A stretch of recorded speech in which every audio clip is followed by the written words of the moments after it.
You are the author of The Challenger Sale, which is probably what most people know you for. Challenger Customer. We've known each other, since the Gartner days, obviously, and where I learned everything I really know about kind of B2B sales. And now you've written a book called The Framemaking Sale. Correct. That's right. Yeah. And from what I understand, it's about building buyer confidence in themselves, which almost sounds a little bit philosophical. So I wonder if you could just unpack what is this book about, and what's behind this research, and maybe we can start there, and then I've got lots of questions. Cool. Happy to, Alan. And it's good to see you, man. It's all from those early days in your career of going to get a flat white in Sydney at King and George. So that's it's great to see your career taking off the way it has. Not that I'm at all surprised, but the Framemaking Sale really starts as with so much of the work that I do with research and and specifically with the bar chart. The research is part of a body of research that we actually started working on at CEB Gartner before I departed a couple of years ago. That kind of got put on the shelf, but it was what we've been trying to do for years, and all the different research teams I've been involved with, is try to understand as best as we possibly can what needs to happen inside of a sale or a purchase, depending on your perspective. What needs to happen inside of a purchase in order for the customer to be far more likely to buy what we call a high quality, low regret purchase. That is a bigger purchase with a broader scope, with a higher price point. And usually, as Alan, when you buy these bigger purchases, they often come with a certain amount of buyer's remorse or regret. You wake up the next day and think about what, right? So what we're looking for is the unicorn, which is you buy the bigger deal, but you feel better about it at the same time.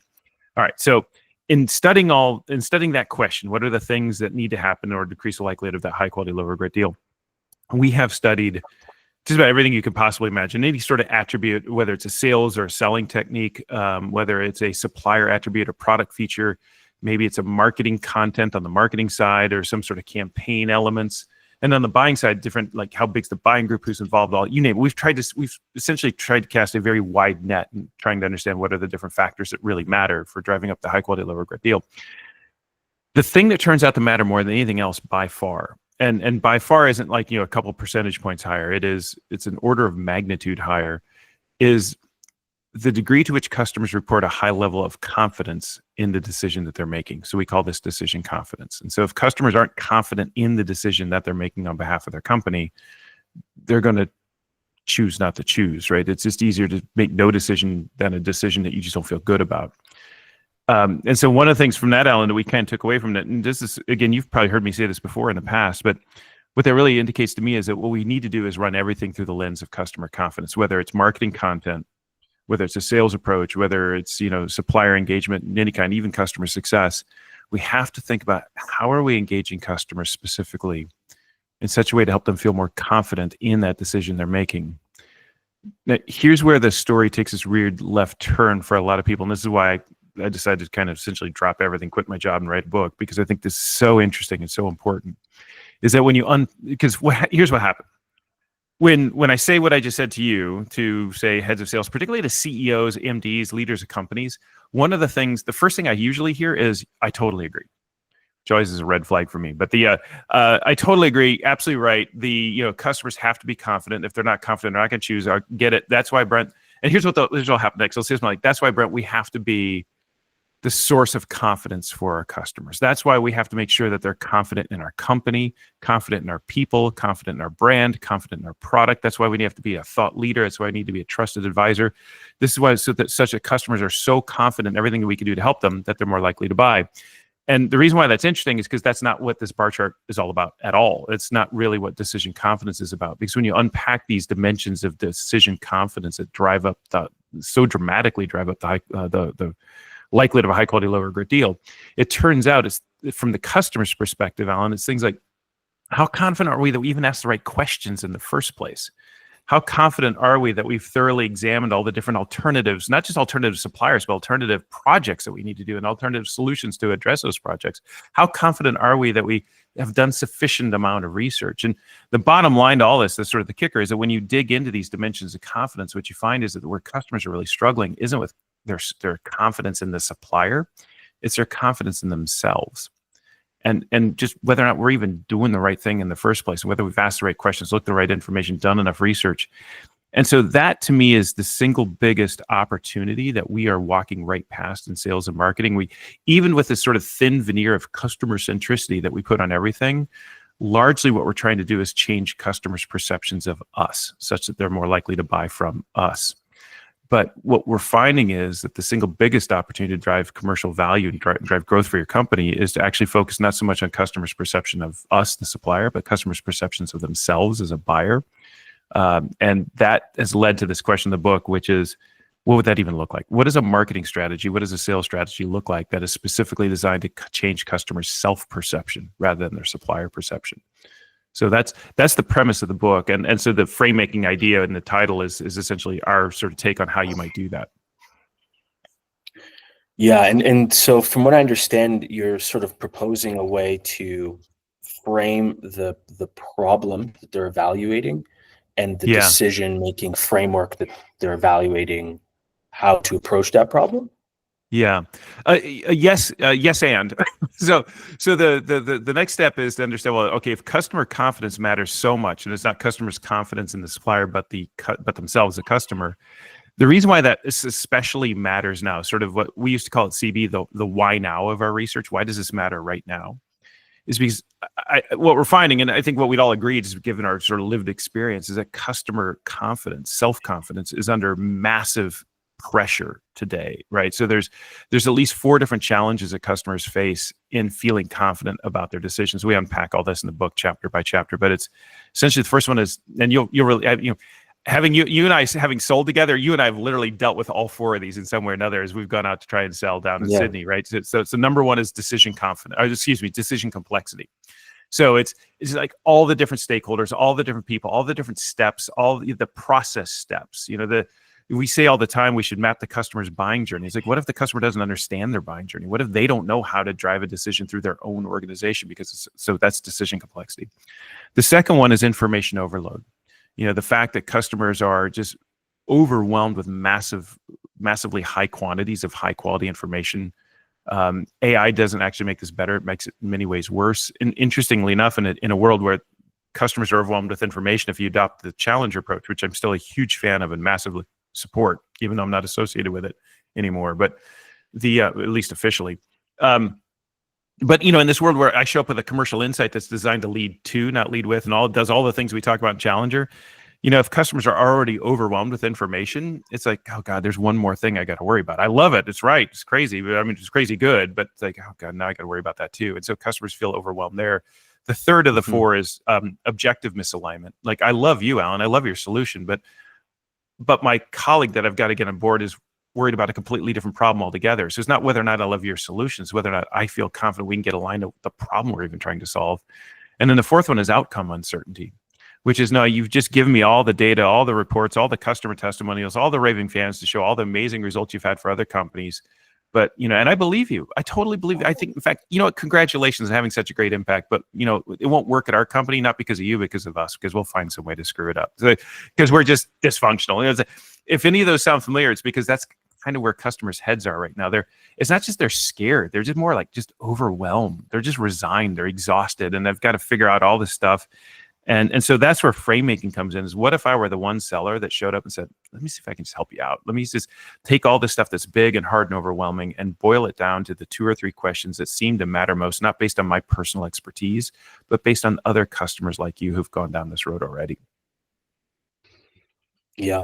Interesting. And so is there something that has changed? So if I just take whoever is going to be listening to this down a slight memory path, right? 2011, when you published the Challenger Sale, is about challenging the customer's thinking, teaching them something new, grounded in something that your company does uniquely, so that at the end they would transact with you and not somebody else.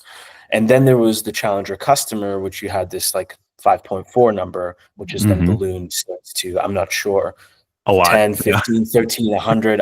Depends on the size of the deal, right? Yeah.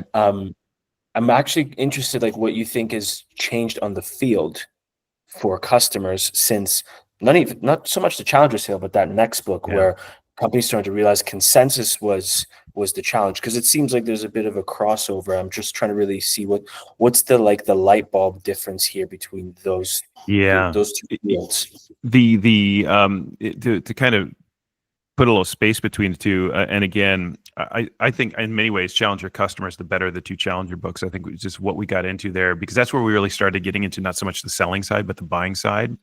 And in some ways, the Challenger Customers is a prequel to what we're doing in the Framemaking Sale, where we're offering you a much broader solution set to this. But I think the thing that's just really interesting to me is that Challenger. This is why I think they can coexist, and I think they're both really powerful. But Challengers, in many ways, whether it's Challenger Sale, Challenger Customer, is about helping your customers understand a business problem or helping your customers navigate a business problem. So there's helping them understand there's ways that they're exposed to cost, or that here's an opportunity to make money, to save money, to mitigate risk that you haven't fully appreciated. I think where we kind of leave the Challenger story is there, which is, if you do that well, the customer says, oh, you're right. Wow, holy mackerel, we got to do something about this. But then there's sort of the mental math of like, all right, let me just think into my own organization of how I'm going to get this decision done. How do I turn this great insight that you've just shared with me into an actual purchase decision? And that's where I think people just start to feel almost immediately overwhelmed. And at the same time now, particularly in the world of thought leadership, which I'll come back to in a minute, because your audience is largely marketers. I think there's a really interesting story there on thought leadership.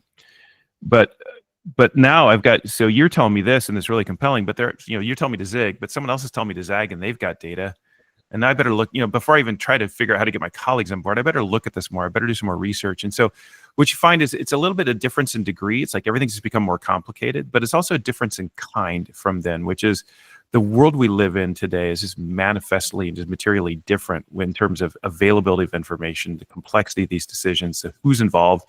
There's just, you think about just the titles of people at the table today, Alan, that literally, like, here's a good example, a CISO, a Chief Information Security Officer. When you and I were selling together back in the Challenger Customer days, that title didn't even exist. Do you know what I mean? That person wasn't like, let alone AI or data, even big data back then, right? So we just live in a world where things are so much more deeply integrated. There's so much more information. There's so much more complexity. So many questions we never had to ask before.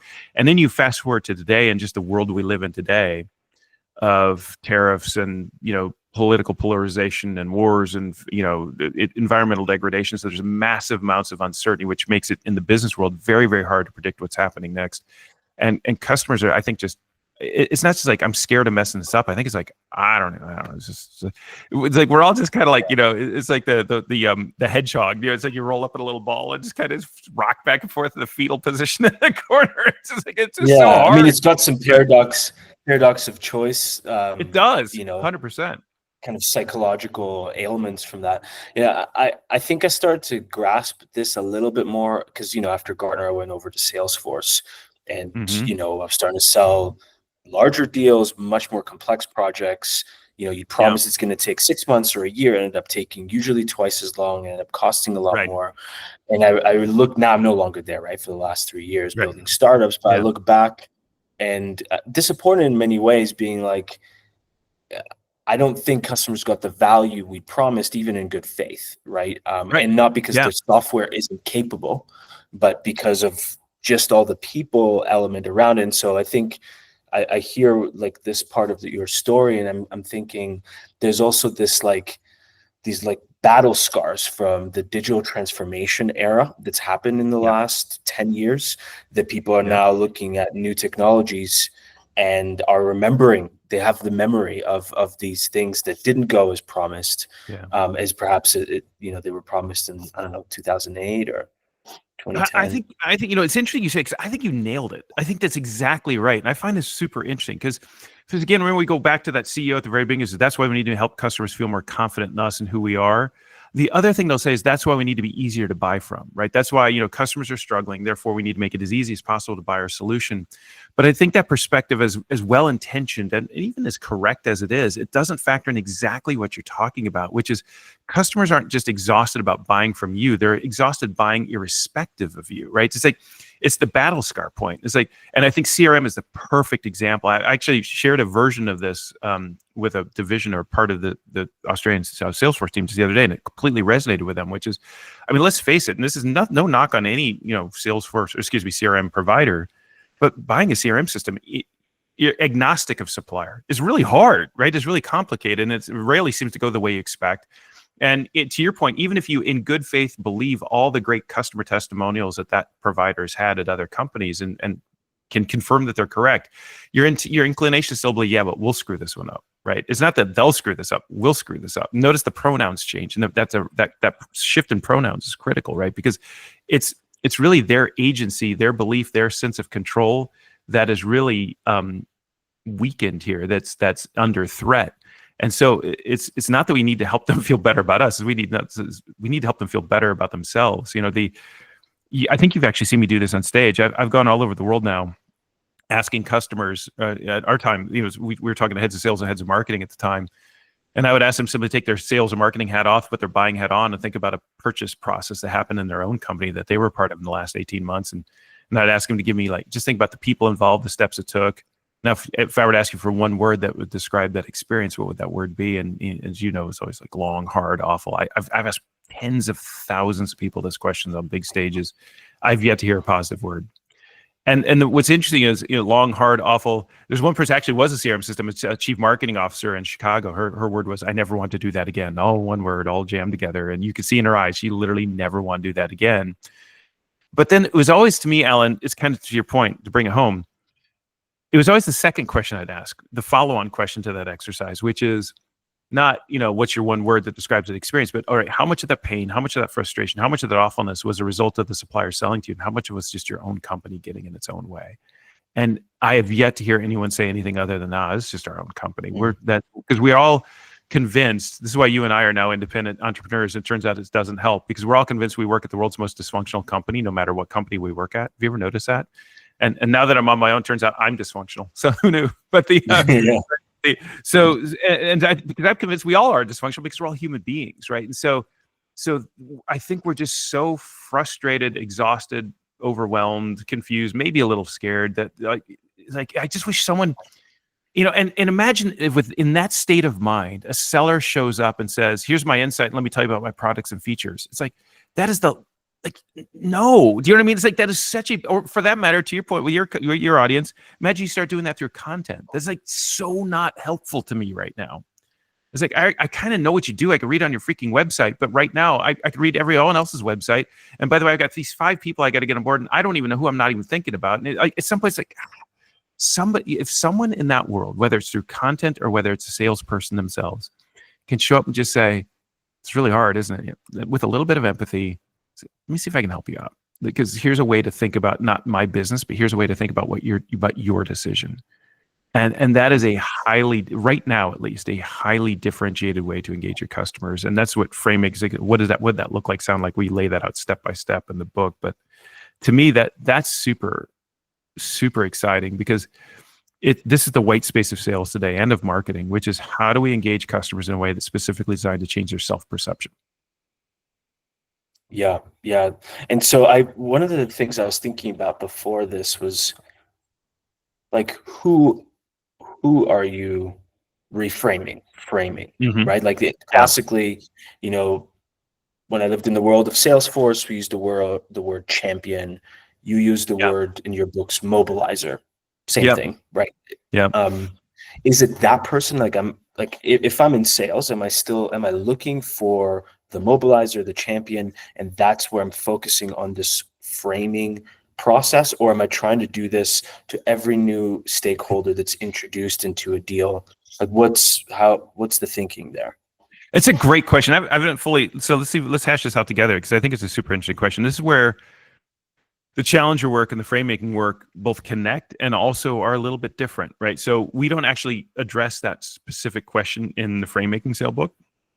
We kind of pick it up from the point of this in the story where you found someone inside the customer organization who's at least receptive to a conversation, right? So and we simply, as we all do in sales, right, we simply call that your main point of contact, or your impact, right? Now there, if I apply a challenger lens to it, hopefully that main point of contact is in fact a mobilizer, someone who's particularly good at building consensus and driving change around a big idea that we've just shared with them. And so to the degree that you're actually approaching the customer with insight you get them excited about, 100%. That's where I think Challenger is still absolutely relevant and super interesting and important. Where we pick it up here is, all right, whoever that person is, they've got to go get other people involved. They've got to make a decision on what's right for them. They got to decide that this is in fact the right thing, and that they've done enough research they can kind of pull up and shoot, as my mom would like to say. And so the question then becomes, whether they're immobilized or not, how do I help them feel more confident that so let's take for example, decision complexity. So in the classic world, and I actually talked to a head of sales once at a meeting I was doing in Washington with a big consulting company we all know is one of the world's big consulting companies, and we were talking about this whole sort of decision complexity thing. And she says, yeah, buying has become so complex. You know what we do? We just start every engagement. We sit down with our customer in a conference room and put a big sheet of paper on the table and simply ask them, could you please just map out your decision-making process for us so that we can support you along the way? And at the time, that was kind of considered best practice to have the customer, like, don't sell to a sales process, but to a buying process, and have the customer map it out. But I simply looked at her and simply asked, like, Lori, what if they don't know? What if they don't know their buying process? What if they don't know? So I'm a mobilizer. I'm all excited. I'm ready to go, but I don't know who to talk to. And that's where I think a seller has this really interesting opportunity to say, you know, in working with other customers like you, what we're finding is there's a lot of people you could get involved, but these three matter most. We call that bounding, right? So it might be 3, it might be 2, it might be 5, but like take the thing that's big and overwhelming and narrow it down to a smaller number that's manageable. And then I might engage it not just bounding, so big to small, but prompting, which is, you know, and by the way, there's one person that generally people overlook. We tell the story of one company in the book selling human capital management systems. The story we name her Tara, which is actually it's a pseudonym for it's a real person's real story. I called her Tara in the book. But she's selling CRMs, or excuse me, HCM, human capital management systems, to heads of HR, you know, payroll, benefits, recruiting, all that kind of stuff. Yeah. And what was interesting in that world, of course, is, you know, these are just very much like CRM. These are large, complex. Sorry, she's a seller, or this is like a head of sales? So the person, the story we're telling is actually, so here, I'll back up. It's a salesperson, and the story was told to me by her boss, the head of sales, who's now retired. His name's Kevin. Kevin's a great guy. And Kevin told me, here's the story Kevin told me. He said, you know, Brent, I was out in the field doing ride-alongs, and I was in town, and I had a star performer there. You know, usually there's anyway. So I decided to, you know, so I didn't want to ride along with her, and we were calling on a head of HR, a customer, relatively early on, discovery phase, top of the pipeline, trying to figure out if there's an opportunity there. And so we go in, we walk into the office, we sit down in the office of the HR, the head of HR, the chief HR officer, and right before the meeting starts, the head of procurement walks in and sits down and says, I'm sorry, I'm late. And Kevin says, you know, I'm sitting in the corner. I'm just the observer. I'm sitting in the corner. It's like, how the heck did the head of procurement, what is that person doing here? And he's kind of freaking out a little bit. And he's like, well, how is my sales rep going to handle the situation with procurement here? And the meeting goes really, really well. And they have an amazing discussion. They find connections they haven't found before. And then they get in the car to go back to the airport, you know, the rental car. And Kevin looks at, we call her Tara in the book. That's not a real name, but Kevin looks at the seller, we call her Tara, and says, man, that was amazing. When that head of procurement walked in, you didn't miss a beat. It's like, I was sweating bullets, but you just handled that. So he was like totally blown away. It's like, but the thing is, I can't figure out, is like, how did the head of procurement even get to the meeting? I mean, what were they even doing there? And Tara looked at Kevin and said, well, Kevin, they were there because I invited them there. And Kevin lost his mind. He said, why would you do this? Why would you, you know, all the things you know, it's like procurement gets in late, they blow everything up, they do kind of like, they just stop everything. Why in the world would you ever want to have that kind of person at this meeting? And Tara said, well, Kevin, is exactly what you just said. I've learned in doing enough of these deals that procurement always comes in late. They always blow everything up. They always block everything. And so what I've learned from other companies who do this well is that you actually need to get procurement involved early and have them be part of these early discussions. And Kevin's like, that's brilliant. And what Tara had learned was to actually become a coach to her customers, to say, look, there's a lot of different ways this could go wrong. There's a lot of different steps you got to go through. But one of the things we have found in working with other customers like you who've really managed to do this well is that they get, oddly enough, they don't push procurement out. They get them involved early. In fact, I'd suggest you might want to invite them to this meeting. I think it'd be really productive. And so now notice Tara has actually gone from sort of, here's a blank piece of paper, could you map out your buying process, to proactive coaching. And this thing you and I have both learned in sales over and over again. You know, you've got your scars in school. You've been at the school of hard knocks, Alan, right? What you learn in sales pretty quickly is all those things that scare you, that you say, whatever you do, don't bring this up, are the things you probably should bring up first, right? And so this is, I think, just a great example of coaching in a frame making world, specifically around decision complexity, is what if rather than asking customers, well, what do you think? How should I do this? So the point is that head of HR could have been a mobilizer. I think it's even better when they're a mobilizer. But one way or another, it's the person I have access to. It's the person I'm talking to. So let me help them by coaching them through what could come next. And so essentially what you do is you turn more people into mobilizers, is probably a way to look at it, by helping make sure that they're able and confident in their ability to connect others. Yeah, that's very interesting. And so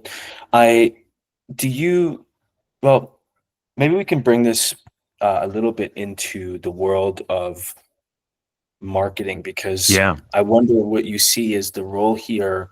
Is this exclusively a framework, a way of thinking for that seller who's already got a meeting in their calendar, problem solved, like demand solved?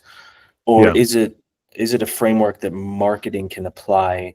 And I'm specifically interested in the kind of marketing that is supporting large, complex deals. They're supporting the totally. kind of account growth or named accounts. These are the logos we want to get into. Um, are they excluded out of this, or is this something that's really they should be paying attention to? And if so, how?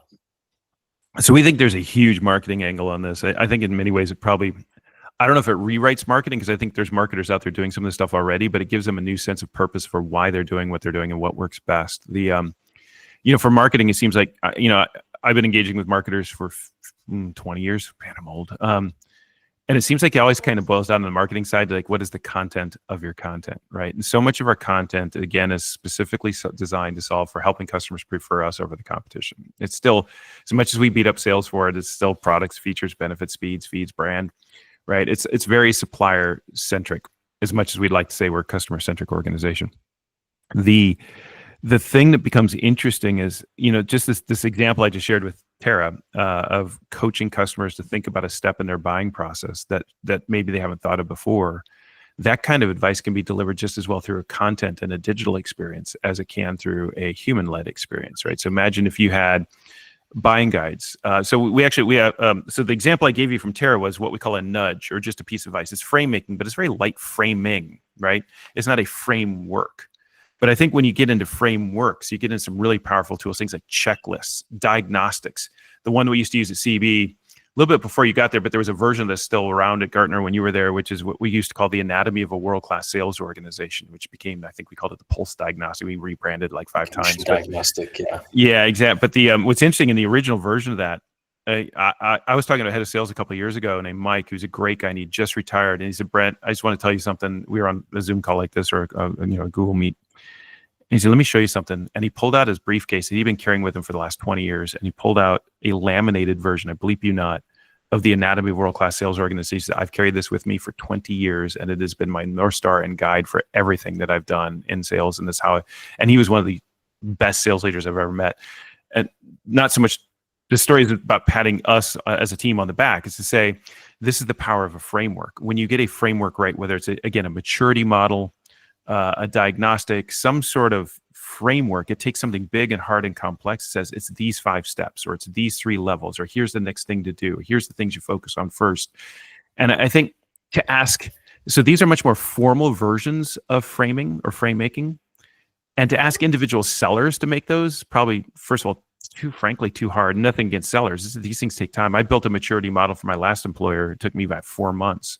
And it's now used across, I don't know, scores and scores of companies in value selling. Is very cool. But it took a lot of time and a lot of conversation with a lot of people. It's not really something you want your sellers doing, but is absolutely something that either marketing or maybe enablement could do. And I think particularly for marketers, once you build that kind of content, sky's the limit on how you deploy that content, right? You can deploy it as a self-diagnostic that customers take. And then, particularly once you begin to build a data set, you can self-diagnose and you can benchmark yourself, and you can do that all online through a digital experience and this really beautiful sort of experience or user interfaces. In the book, we also talk a lot about this idea of that if customers are overwhelmed with information, sometimes they just need the facts. And sometimes, it's a subjective decision. So if it's just give me the freaking information, I think marketing, frankly, needs to be, that just feels like table stakes. Like if there's just basic questions your customers want to have answered, answer them, right? Just give them the answer. Don't put it behind a gate. Don't put it behind a, like, go talk to one of our SDRs. Oh my God, just because that's where your customers get frustrated. Just give me the answer. And then for those things that are more subjective, give me either one of two things, either a framework for figuring out what's right for me. Again, a diagnostic, a checklist, a maturity model, something, or give me access to a person, probably a seller, who's actually going to help with that, and not just someone's going to push a lot of products. So that last one is where sales and that gets closer into sales marketing integration, goes up to a CRO with a common vision of how do we engage. Because if I push you to a seller, and you're asking for help because it's subjective and you're looking for guidance and coaching, and I push you to a seller, and that seller then starts going back to supplier centric conversations, like now I hate you, and more importantly, I hate me. I hate me for falling for it again. Like, I'm the chump who wound up talking to the sales rep yet again. I'm such an idiot, right?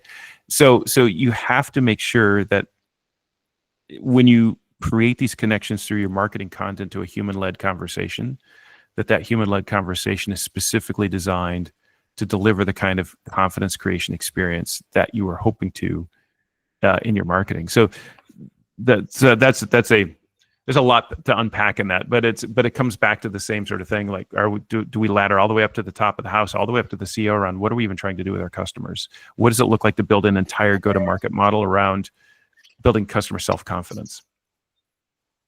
And, as you said that, I was like thinking about this head of sales, who I don't know who that is, but I was thinking of other people I know that are very good at applying frameworks. They're kind of systems thinkers, process-oriented people.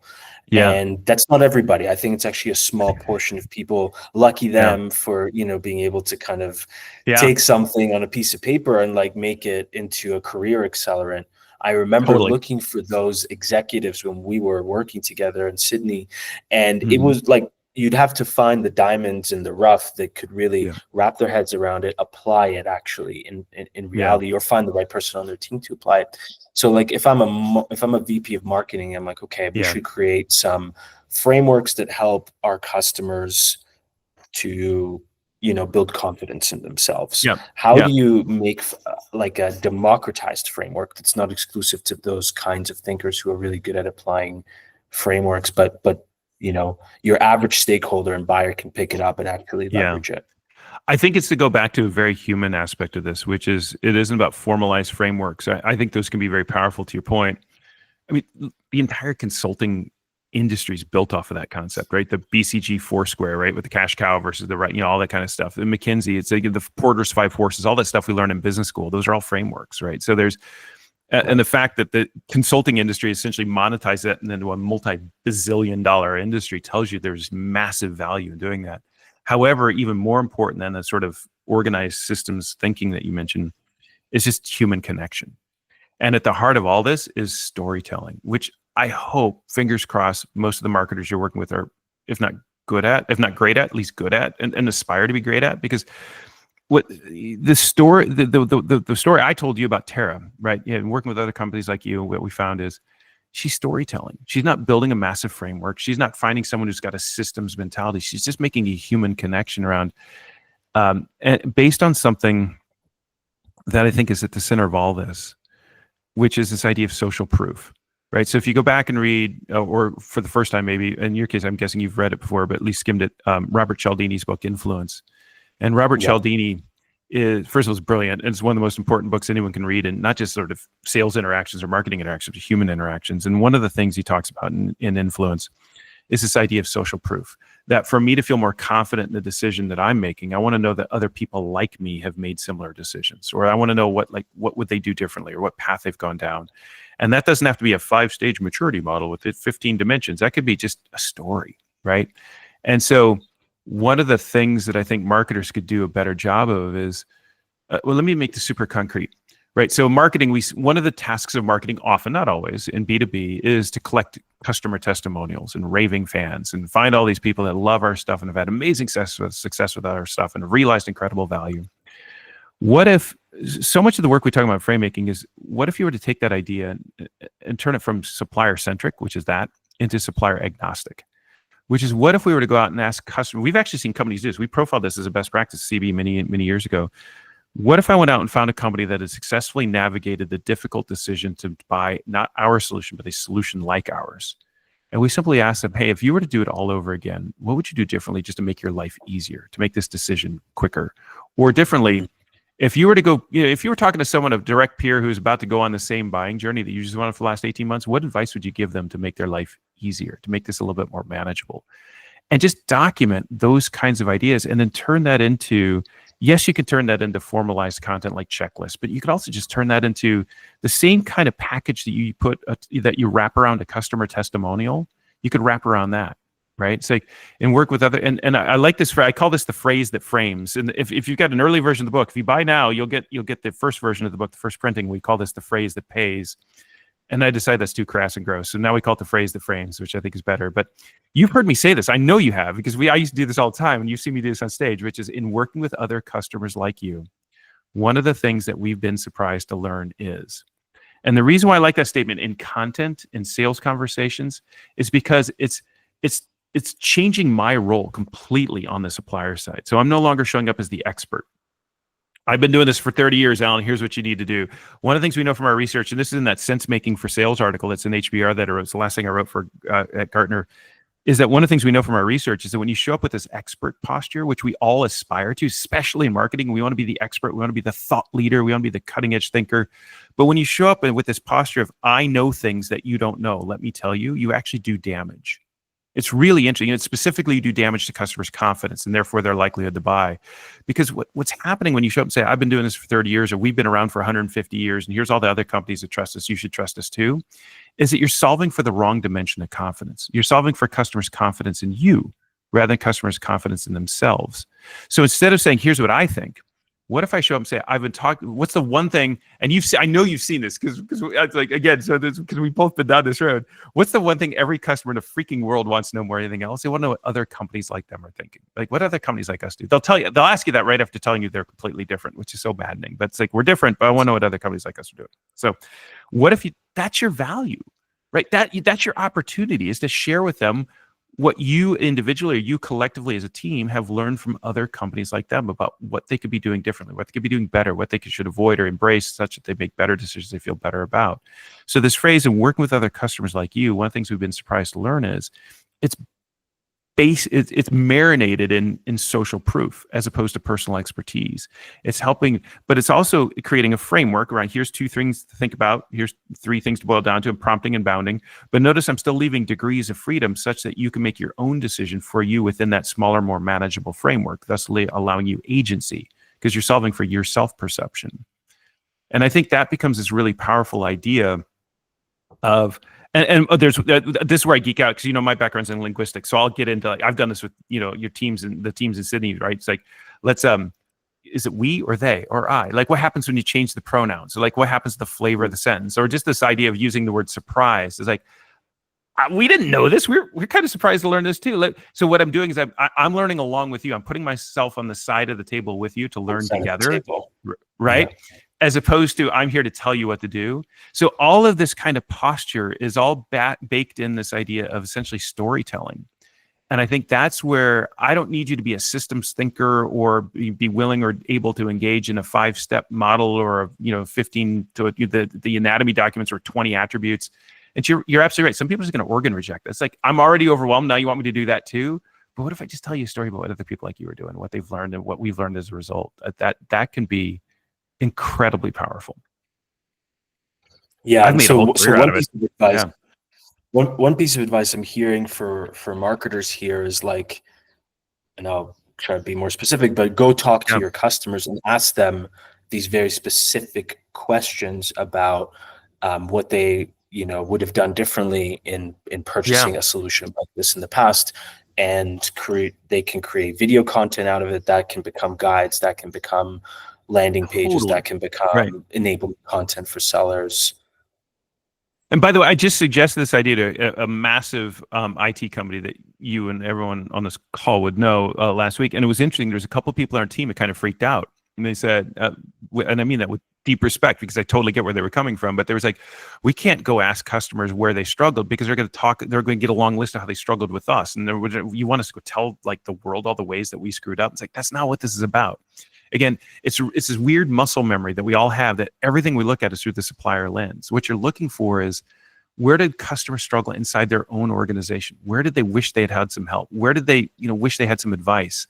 Certainly to the degree that you identify places where you as a company, quote unquote, screwed up or made things harder, fix it, undoubtedly. And you don't need to advertise that, just make it better, right?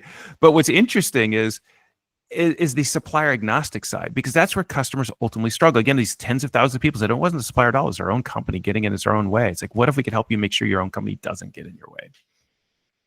Yeah, interesting. I think it's like making sure to always reapply that lens, because people can hear the concept of reframing them, and then they just use they forget the nuances of what that actually means, which is about confidence in themselves, and then they start to reframe them around us versus this vendor, and just probably fall back to the same old tactics and think that they're applying, totally the latest way. I don't know about you, Alan, but I relate everything back to high school dating, which was a disaster for me. Complete, it was non-existent really.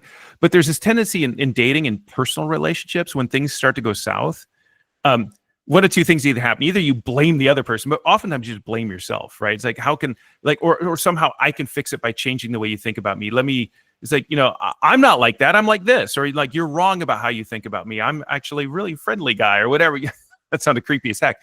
But one way or another, we try to fix it by changing their perception of us.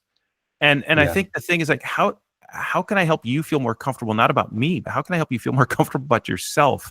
How can I be I talk about this all the time, and it's how I end the book, which is, if you think about in your life, Alan, the people that you really care about, the people that you really deeply love, that when you think about them, you kind of smile on the inside. Maybe it's a parent, maybe it's a partner, maybe it's a friend that unless it's somebody's happened, I don't know. It's probably not a kid in your case, but maybe it's your present, your past. But if we're lucky as humans, we all have someone in our life. When we think about them, we kind of smile, and we smile on the inside. And what's really interesting about those relationships, in my mind, is when you think about that person, the way you think about them is more often than not, I love you not just because I love you, but I love you because I love me when I'm around you. Do you know what I'm talking about? The person where you look in the mirror and you just think, I love this version of me. This person just brings out this thing in me, and I love being around them because I like this version of me. And really what I'm asking for sales and marketing, I know this sounds completely bonkers to some people. Some people viscerally get this, but I think the really interesting practical question for sales and marketers is, how can I be someone like that for my customer?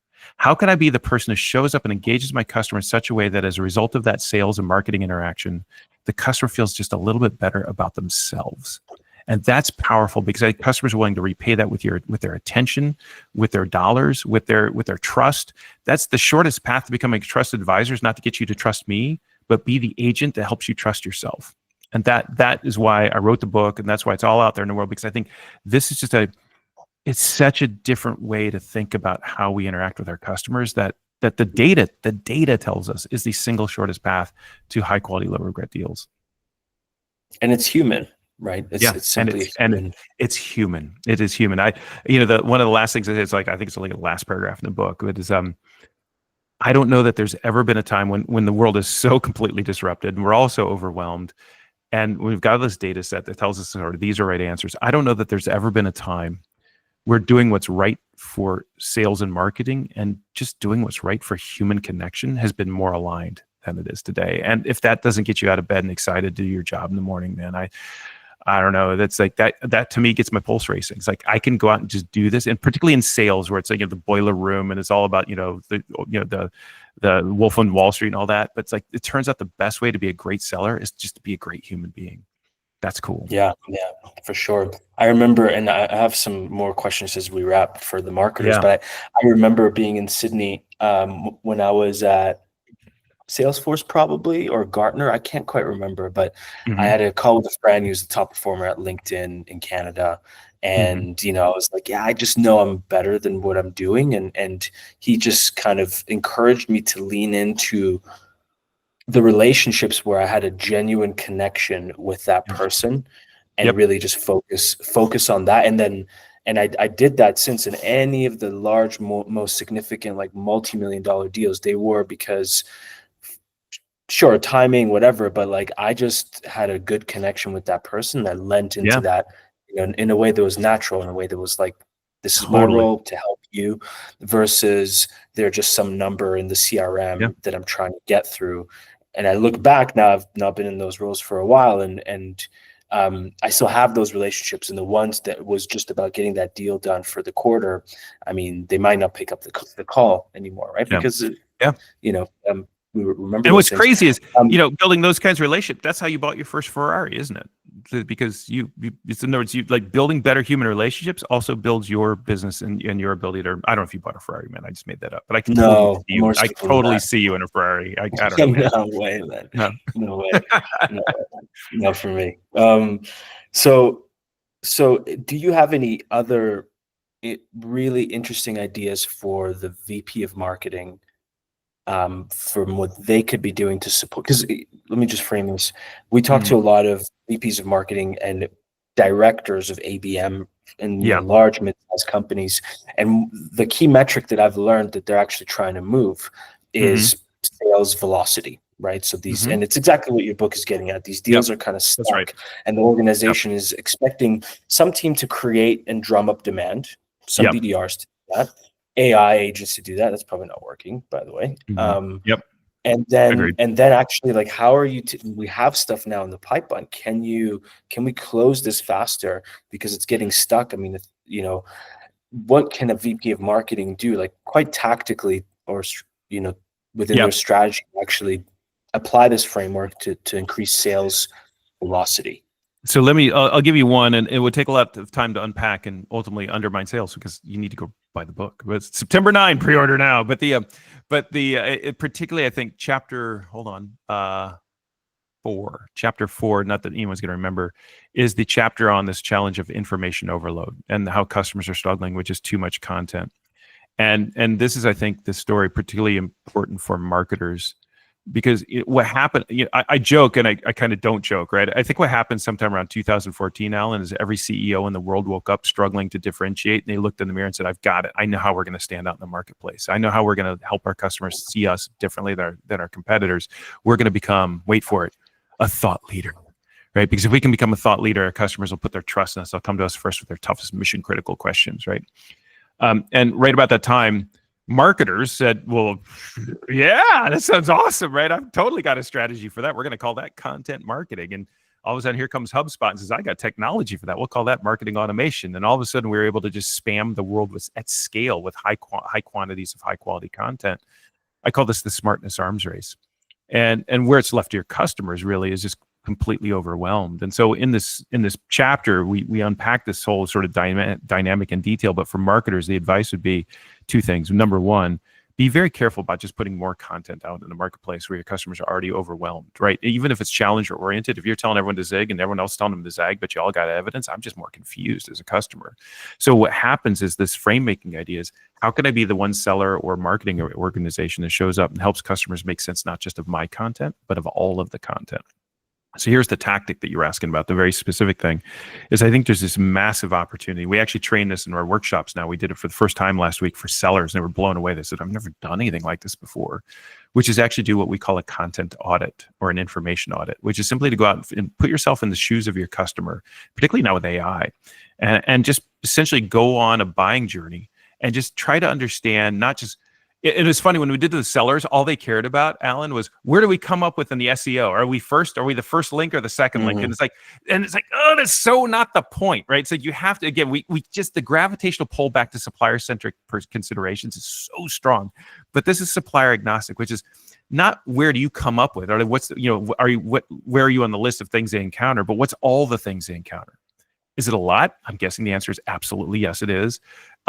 Where does that information overlap? Where does it conflict? Where is it causing customers to think, I'm more confused as a result of this as a less confused? And if you're not sure, go talk to your customers. And we've seen a number of companies do some amazing things with just content audits of literally just going out, talking to your customers about their learning journey. Where do they go? What information do they find? What does that information teach them? How does it help them? How does it confuse them? And out of that is, the result of that isn't simply, so now build this piece of content instead of that piece of content, but rather out of that is a question of, how do I build coaching, guidance, framing, to help them make sense of all that content that they are inevitably going to encounter. Such that, it's like, as you go, if you haven't seen this white paper, you probably want to see it, because just about everybody finds it eventually. And boy, I'll tell you, it's really powerful for answering these 2 questions. Where it kind of comes up short, though, and the question we find that most companies overlook in their research is this one. And when you do this, you're going to find that there's really 2 things that matter most. So again, see how I'm not telling you read this versus read that per se, or make sure, hey, I know you read everyone else's white paper, but have you read our white paper? Because that's really good too. It's so not helpful. Give me a frame to apply to all of that content such that I can make better sense of it more quickly and just feel more confident in it. So run a content audit. There you go. Run a content audit, but then does that become content about that audit?